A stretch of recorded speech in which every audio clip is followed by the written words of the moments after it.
नमस्कार दोस्तों, स्वागत है आप सभी का हमारे YouTube चैनल एसएस क्लासेस पर, जहां पर मैं शालिनी मिश्रा उपस्थित हूं आपके सामने अपने एक नए वीडियो के साथ, एक नए टॉपिक के साथ, जो कि हमारा अलंकार से संबंधित होगा। आज के इस वीडियो में हम पढ़ेंगे अलंकारों की परिभाषा, अलंकारों के भेद और कैसे उदाहरणों के द्वारा समझेंगे कि कैसे अलंकार को पहचानते हैं। तो हमारे चैनल को अगर आपने अभी तक सब्सक्राइब नहीं किया है तो प्लीज़ सब्सक्राइब भी कीजिएगा और अधिक से अधिक शेयर भी कीजिएगा। तो स्टार्ट करते हैं आज का वीडियो, जो कि हमारा अलंकार से रिलेटेड होगा। तो सबसे पहले देख लेते हैं अलंकार। अलंकार का अर्थ क्या होता है, इसकी परिभाषा क्या होती है, इसके कितने भेद होते हैं, इन सारी बातों को देखते हैं। तो अलंकार क्या होता है? अलंकार जो शब्द है वो अलम, ठीक है। अलंकार शब्द अलम शब्द के साथ क्री प्रत्यय जोड़ने से बनता है, ठीक है। अलंकार शब्द अलम शब्द के साथ क्री प्रत्यय जोड़ने से बनता है। और अलम जो शब्द है, अलम के तीन अर्थ होते हैं। कौन कौन से? सजाना, रोकना और पर्याप्त, ठीक है। तो अलंकार अलम शब्द में क्री प्रत्यय जोड़ने से बना अलंकार, जिसके अलम के हुए तीन अर्थ, एक हुआ सजाना, रोकना और पर्याप्त, ठीक है। अब इसको हम अलंकार की दृष्टि से, साहित्य की दृष्टि से हम देखते हैं कि ये तीनों अर्थ किस तरीके से बैठते हैं।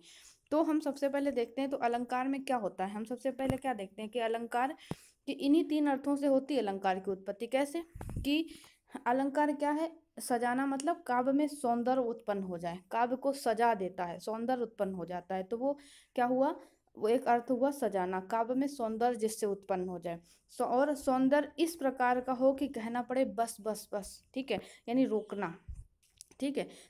सजाना इस तरीके का हो, सौंदर्य इस तरीके का हो कि यानी रोकना पड़ जाए, यानी उसको कहने के लिए। और उसके बाद जिसमें क्या आ जाए? पर्याप्त, यानी साहित्य में संपूर्णता आ जाए जिसमें, ठीक है, तो वो क्या हो जाता है? अलंकार कहलाता है। तो अलंकार के कौन से अर्थ हुए? कि यानी जिससे काव्य में सौंदर्य उत्पन्न हो जाए, काव्य में संपूर्णता आ जाए, और उसको यानी कि एक तरीके से इस बार बस ही मुंह से निकल पड़े कि हाँ, उसकी सुंदरता में कि हाँ बस बस, इससे अधिक और कुछ सुंदर हो ही नहीं सकता, है ना। तो ये हो गया अलंकार का अर्थ। आचार्य दंडी लिखते हैं अलंकार के विषय में कि काव्य शोभा कराने धर्मान अलंकार। आचार्य दंडी लिखते हैं, सभी की परिभाषा से परिचित होंगे, कि काव्य की शोभा बढ़ाने वाले धर्मों को अलंकार कहते हैं। हमने ये परिभाषा बहुत बचपन से हम पढ़ते चले आ रहे हैं, 6-7 से, कि काव्य की शोभा बढ़ाने वाले धर्मों को अलंकार कहते हैं, ठीक है। अब आपने समझ लिया कि अलंकार का ये क्यों कहा जाता है काव्य की शोभा बढ़ाना, ठीक है। बढ़ते हैं अब इसके भेदों की तरफ। अलंकार के भेद देख लेते हैं। तो अलंकार के मुख्यतः दो भेद होते हैं, शब्द अलंकार और अर्थालंकार, और एक होता है उभय अलंकार, जिसमें ये दोनों चीजें आ जाती हैं, ठीक है, उभय अलंकार। अब शब्द अलंकार के अंतर्गत कौन कौन से आते हैं, इनकी बात कर लेते हैं। तो शब्दालंकार के अंतर्गत आने वाले अनुप्रास अलंकार, पुनरोक्ति अलंकार, यमक अलंकार, श्लेष और वक्रोक्ति, ये आते हैं इनके। अब इनकी परिभाषाओं को देख लेते हैं, ठीक है। सबसे पहले अनुप्रास अलंकार की तरफ चलते हैं। तो अनुप्रास अलंकार की परिभाषा देखते हैं कि एक सिंपल सा, बिल्कुल सरल सा है अनुप्रास अलंकार की, जहाँ कहते हैं किसी वर्ण की क्रम के साथ पुनरावृत्ति होती है। एक निश्चित क्रम में कोई वर्ण है, वो बार बार आ रहा है ना, क या च, यानी को ऐसे ही बार बार उसकी पुनरावृत्ति हो रही है, तो वो क्या होता है? अनुप्रास अलंकार होता है। उदाहरण से समझ लेते हैं इसको। तरनी तनुजा तट तमाल तरवर बहुछाए, चारु चंद की चंचल किरणें खेल रही थी जलथल में। क्या देखा हमने? ता वर्ण की पुनरावृत्ति हुई, चा वर्ण की पुनरावृत्ति हुई, ठीक है। तो यहाँ पर कौन सा अलंकार हुआ? इसको पहचानने का यही तरीका है कि कोई भी वर्ण हुआ, वो क्रम से अगर बार बार वही आता है तो वहाँ पर अनुप्रास अलंकार हो जाता है। चमचमात चंचल नयन, है ना, बिच घूंघट पट झीन, तो चा चा यहाँ पर आ रहा है, तो यहाँ पर कौन सा अलंकार हुआ? अनुप्रास अलंकार हुआ, ठीक है। अनुप्रास अलंकार के भेद क्या होते हैं, इनको देख लेते हैं। 5 भेद होते हैं: छेका अनुप्रास, वृत्त्यानुप्रास, श्रुत्यानुप्रास, अंत्यानुप्रास और लाटानुप्रास, ठीक है। इनके भेदों को हम नेक्स्ट एक वीडियो में कवर करेंगे, आज हमने यहाँ पर नहीं लिया है। अनुप्रास के भेद हम अगले वीडियो में देखेंगे, ठीक है। इसके आगे के हम अनुप्रास के बाद जो दूसरे पार्ट को देख लेते हैं। तो आता है पुनरुक्ति अलंकार। अब ये पुनरुक्ति अलंकार है क्या, इसका अर्थ समझ लेते हैं। पुनरुक्ति अलंकार में कि जो कहते हैं कि जब समान अर्थ वाले शब्द, ठीक है, जब समान अर्थ वाले शब्द प्रयुक्त होते हैं किंतु उनका अभिप्राय भिन्न भिन्न होता है, ठीक है। यानी कि शब्द तो समान अर्थ के होते हैं लेकिन उनका अर्थ अलग अलग होता है, भिन्न होता है, वहां पर कौन सा अलंकार होता है? पुनरोक्ति अलंकार होता है, ठीक है। उदाहरण से समझते हैं इसको। कि काल समय तब आयो मूड सुने से ममबात, यास कही आदि पवन सूद काल नेम इकलात। अब यहाँ पर हमने देखा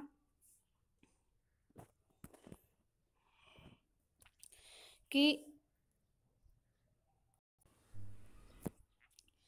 काल और जो समय है वो क्या है, उसका अर्थ क्या है, काल और समय के, काल का भी अर्थ और समय दोनों क्या है, समानार्थी शब्द हैं, ठीक है। लेकिन यहाँ पर दोनों का अर्थ क्या हो रहा है, भिन्न भिन्न हो रहा है, ठीक है। काल और समय का अर्थ क्या हो, भिन्न भिन्न। कैसे कि एक काल का अर्थ हुआ यहाँ पर मृत्यु से और दूसरे का अर्थ है समय से, ठीक है। तो यहाँ पर यानी एक समानार्थी शब्द आए लेकिन दोनों के अर्थ अलग अलग हैं, वहां पर पुनरुक्ति अलंकार हो जाता है, ठीक है। तो काल और समय से समझ लिया, समान अर्थ के शब्द हैं, लेकिन इस काल का अर्थ है मृत्यु से, इस काल का अर्थ है समय से। तो ये हो गया हमारा पुनरुक्ति अलंकार। अब आगे चलते हैं। यमक अलंकार सबने सुना होगा इसको, कि यमक अलंकार में क्या होता है, जब एक शब्द एक से अधिक बार प्रयुक्त हो किंतु हर बार उसका अर्थ भिन्न हो, तो वहां पर कौन सा अलंकार होता है, यमक अलंकार होता है, ठीक है। एक से अधिक बार प्रयुक्त हो, हर बार उसका अर्थ भिन्न हो, वहां पर यमक अलंकार होता है। सभी समझते हैं, इसको पढ़ा भी होगा कई बार। उदाहरण से समझ लेते हैं, जिसको नहीं भी पता है तो क्या है, काली घटा का घमंड घटा, ठीक है। अब घटा यहाँ पर भी है, घटा यहाँ पर भी है। एक शब्द एक से अधिक बार प्रयुक्त हुआ। घटा का अर्थ, एक काली घटा का मतलब बादल की घटा से, आसमान में जो बादलों की घटा होती है। और घटा का मतलब घमंड, घटा का मतलब घमंड कम होना। तो एक ही शब्द दो बार प्रयुक्त हुआ, दोनों बार उसका अर्थ अलग अलग हुआ, ठीक है। पुनरुक्ति में क्या हुआ, समानार्थी शब्द होते हैं और अर्थ अलग अलग होते हैं। इसमें शब्द एक ही होता है लेकिन अर्थ अलग अलग होते हैं, ठीक है। तो ये हो गया। जैसे इसमें देख लेते हैं, तेरी बरछी ने बरछीने हैं खलन के। तो बरछी मतलब एक औजार हो गया बरछी, और बर छीने हैं मतलब स्त्रियों के पतियों को छीना है, ठीक है। तो ये क्या हो गया, बरछीने हैं खलन के, दुष्टों की पत्नियों के पतियों को छीन लिया है तुम्हारी बरछी ने। तो बरछीने और बरछीने के दो अर्थ यहाँ पर हो गए। तो यहाँ पर कौन सा अलंकार होता है, यमक अलंकार यहाँ पर हो जाता है, ठीक है। उसके बाद अगला है उदाहरण, सजना है मुझे सजना के लिए। तो यहाँ पर सजना मतलब पति से बात होती, सजना मतलब श्रृंगार के लिए हो रहा है, ठीक है। तो यहाँ पर भी अलंकार यमक हो जाता है, ठीक। आई होप आपको क्लियर हो गया होगा। बढ़ते हैं अगले अलंकार की तरफ। अगला है हमारा श्लेष अलंकार। श्लेष जिसका अर्थ ही होता है चिपका हुआ, पास पास, ठीक है। क्या होता है श्लेष का अर्थ, चिपका हुआ या पास पास। यानी जब कोई शब्द एक बार प्रयुक्त हो, ठीक है, जब कोई शब्द एक बार प्रयुक्त हो किंतु उसका अर्थ क्या हो, एक से अधिक निकलता हो, ठीक है। तो वहाँ कौन सा अलंकार होता है, श्लेष अलंकार होता है। एक बार प्रयुक्त हो और उसका अर्थ एक से अधिक निकलता हो। यानी यमक में क्या था, एक ही शब्द दो बार प्रयुक्त हो, दोनों बार उसका अर्थ अलग हो। और इसमें एक शब्द एक ही बार आए और उसके दो अर्थ, ठीक है, एक के दो अर्थ निकले, ठीक है। यमक में क्या था, दो एक ही आया, दो तरीके से आया, अर्थ दोनों के अलग अलग होते हैं, ठीक है। ये अंतर है दोनों में। जैसे उदाहरण से समझ लेते हैं इसको, कि चिर जो जीवों जोरी जुरे क्यों न स्नेह गंभीर, को घटिए वृषभानुजा वे हलधर के वीर। तो वृषभानुजा के दो अर्थ निकले। वृषभानुजा यानी वृषभानु की पुत्री राधा के लिए प्रयुक्त हुआ एक शब्द, और दूसरा वृष यानी हलधर यानी हल को धारण करने वाले बैल की अनुजा यानी गाय के लिए प्रयुक्त होता है। तो एक ही शब्द वृषभानुजा के दो अर्थ यहाँ पर निकल कर आते हैं। तो इस तरीके से यहाँ से कौन सा अलंकार होता है, यहाँ पर श्लेष अलंकार हो जाता है, ठीक है। तो ये तो हो गई श्लेष अलंकार की परिभाषा। इसके भेद होते हैं, इसके बात कर लेते हैं इसके भेदों की। तो एक होता है अभंग श्लेष, दूसरा होता है सभंग श्लेष। अभंग श्लेष क्या होता है, अभंग श्लेष की बात कर लेते हैं। अभंग श्लेष में क्या है कि जहाँ शब्द के दो टुकड़े, जहाँ शब्द के तो टुकड़े मतलब शब्द के दो टुकड़े किए बिना अर्थ निकल आते, ठीक है। एक शब्द का मतलब उसको टुकड़ों में बांटे बिना ही उसके दो अर्थ निकल आते हैं। जहाँ पर अभंग यानी बिना बटा हुआ, बिना बांटा हुआ, वहाँ क्या होता है, अभंग श्लेष होता है, ठीक है। एक ही जहाँ जो एक शब्द प्रयुक्त हुआ उसके बिना टुकड़े किए उसके दो अर्थ निकल आए, वहां पर कौन सा अलंकार हुआ, अभंग श्लेष होता है। जैसे चरण धरत चिंता करत स्थितहु चारों ओर, सुबरन को खोजत फिरत कवि व्यभिचारी चोर। अब यहाँ जो सुबरन शब्द है, ठीक है, सुबरन शब्द के कई अर्थ हुए, तीन अर्थ हैं यहाँ पर। कैसे, सुवर्ण यानी सुंदर वर्ण, कवि के लिए सुवर्ण क्या होता है, सुंदर वर्ण होते हैं। कवि क्या खोजता है, सुंदर वर्ण। व्यभिचारी सुंदर स्त्री व्यभिचारी के लिए, और चोर क्या होता है, स्वर्ण सुंदर यानी धन से संबंधित है। तो सुवर्ण के 3 अर्थ निकले, यानी एक शब्द एक ही बार हुआ लेकिन उसके अर्थ कई निकलते हैं, एक से अधिक निकलते हैं वहाँ पर, यानी कौन सा श्लेष अलंकार होता है। और जहाँ उसको बिना तोड़े ही उसके अर्थ निकल आए वहाँ पर अभंग श्लेष होता है। ठीक है, बढ़ते हैं अगले भेद की तरफ श्लेष के, तो वो है हमारा शभंग श्लेष अलंकार। शभंग श्लेष में क्या होता है, जहाँ पर शब्द को तोड़ करके 2 अर्थ निकाले जाएं। ठीक है, जहाँ पर शब्द को तोड़ करके उसके 2 अर्थ कर दिए जाएं, निकाले जाएं, तो वहाँ पर सभंग श्लेष होता है। सभंग समान रूप से बांट करके।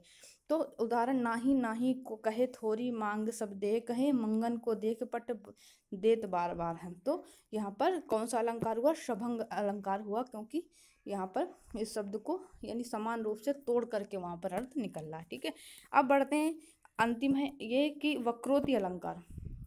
वक्रोति अलंकार क्या होता है, वक्रोति यानी वक्र माने टेढ़ापन। पहले से ही समझ सकते हैं इस बात को कि जब किसी भी वाक्य में, वक्रोति की परिभाषा क्या होगी कि जब किसी भी वाक्य में वक्ता के कथन से भिन्न अर्थ की कल्पना की जाती है, वहाँ वक्रोति अलंकार होता है। मतलब वक्ता जो कुछ कहना चाहता है, जो कुछ उसने कहा, लेकिन वास्तव में जो कुछ कहना चाहता है उस वाक्य के पीछे का जो गूढ़ अर्थ क्या है, वो क्या कहलाता है, वक्रोति। यानी उस वाक्य में एक टेढ़ापन है, उसका जो अर्थ, छिपा हुआ अर्थ है जो वास्तव में वक्ता कहना चाहता है, वो क्या कहलाता है, वो वक्रोति कहलाता है। ठीक है, तो जैसे उदाहरण से समझते हैं, मैं सुकुमार नाथ बन जोगू, तुम ही उचित तप मोह कह भोगू। तो इसमें यानी कि सीता जी के ने सुकुमार नाथ बन जोगी, यानी सीता जी के वन से संबंधित क्या कहना कुछ चाह रही हैं, लेकिन कहा उन्होंने कुछ, लेकिन उसके पीछे का भाव दूसरा है। तो यहाँ पर यानी जो वक्ता कहता वास्तव में कहना चाहता है और जो सामने कह रहा है, उस कहने के पीछे का जो भाव है, वो जो वाक्य का टेढ़ापन है, वक्रता है वाक्य में, वो क्या कहलाती, वक्रोति अलंकार कहलाता है वह। ठीक है, तो ये थे आज के अलंकार, जहाँ हमने शब्द अलंकार की परिभाषा देखी, उसके भेद देखे और शब्द अलंकारों के भेद को यहाँ पर हमने कवर किया। वीडियो पसंद आए तो प्लीज़ उसको लाइक शेयर करना मत भूलिएगा। सब्सक्राइब नहीं किया तो उसको सब्सक्राइब भी कीजिएगा हमारे चैनल को। ऐसे ही जुड़े रहिए हमारे साथ, और इसी तरीके से हम महत्वपूर्ण टॉपिक आपके पास लेकर आते रहेंगे। और अगर आपकी भी कोई फरमाइश है, किसी भी टॉपिक पर आपको वीडियो चाहिए होगा, तो प्लीज़ कमेंट बॉक्स में हमें कमेंट करके ज़रूर बताइए। तो बने रहिए हमारे साथ, मिलते हैं नेक्स्ट वीडियो में। Thank you.